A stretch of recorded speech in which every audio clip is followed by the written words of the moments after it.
News that MPs, including Cabinet Ministers, will not get a pay rise this year, with the Prime Minister announcing a year-long freeze on politicians' salaries. Now, the Remuneration Authority recently recommended an increase of about 3% for the coming year, but Jacinda Ardern says that doesn't feel right. That is not acceptable to this government. Cabinet has today confirmed a decision to freeze MP salaries and allowances for a year while we develop what we believe will be a fairer formula for future pay increases. Cabinet agreed that while the government is focused on improving incomes for ordinary working Kiwis, it's just not appropriate for MPs to be the subject of such an increase. Now, this move doesn't save a lot of money in the scheme of things, but it does send, we believe, a strong signal about what our government values, what we stand for, and our determination, of course, to make sure that the economy is working for everyone. Jacinda Ardern speaking a short time ago. MPs' pay, of course, is an issue that gets people talking. Let's talk with our political editor now, Jane Patterson. Jane, nice to have you with us from the gallery office. What's all this about?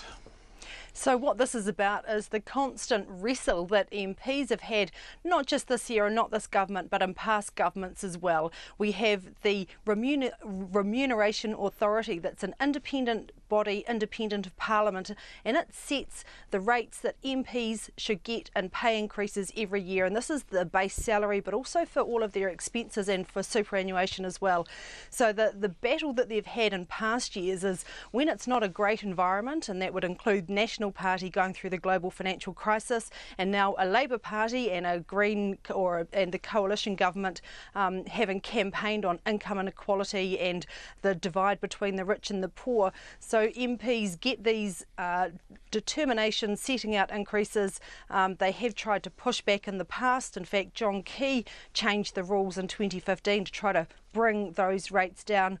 Jacinda Ardern says the formula is still delivering pay increases that she does not feel are appropriate, and this year it was going to be about 3%, so it's put an immediate freeze on basically this determination, the draft determination coming into effect later this month. Of course, there's lots of talk about spending, isn't there? The nurses' pay round, the teachers' pay round, Simon Bridges and his leaked expenses. Is that part of the broader context here?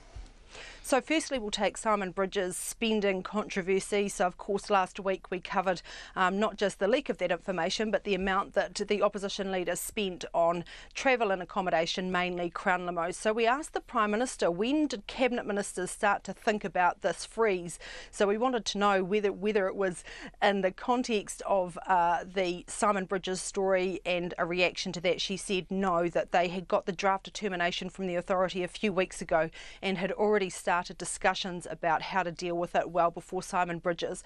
In terms of the strikes, the teachers' strikes and the recent nurses' strikes, this would all play into the decision making, because it would have been seen as highly hypocritical for MPs and Cabinet Ministers accepting pay increases, and of course the higher that your salary is, the bigger proportionately that your increase is. So it wouldn't have been a great look at all for the MPs to take these increases while we have people out on strike and struggling against low income. So that was clearly what's driven it. It's smart politics, because it doesn't matter how much MPs try to justify the fact that it wasn't their decision, people still place the responsibility for the increase on them. What happens now, Jane?